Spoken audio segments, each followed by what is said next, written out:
Your note is bigger. But the thing is that even if the bank takes a note, let's just say the bank takes a bites it, right? Yeah. I'll play with you on that. So let's say the bank says, okay, we'll eat it. Well, what are you gonna do? You got a 50% vacancy. You got a whole office building that's 50% vacant.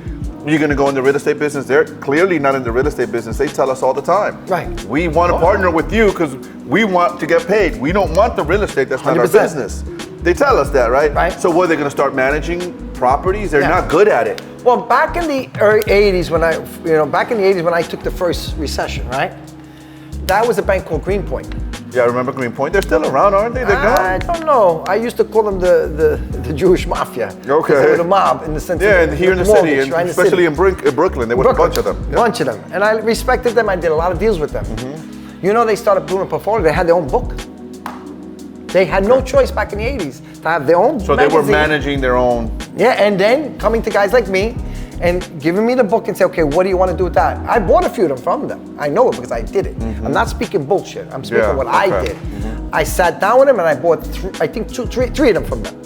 From GreenPoint. Yeah, 2 families. I bought two families and 1 family. The 1 family I fixed and I flipped it.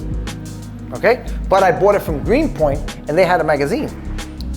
Local little magazine. I would go through it, sat with the agent that was there that represent GreenPoint, which worked for the bank. And said, okay, let's cut this, I owe this, and they just cut a deal. And I, thank God at that time, again, came back to the old saying is, cash is king. Having cash. Yeah, so I had the That's why cash. it's important to have cash in this recession. Yeah, you better have some cash sitting there because what happens is when the bank calls me, hey dude, come in, but come in with 50%.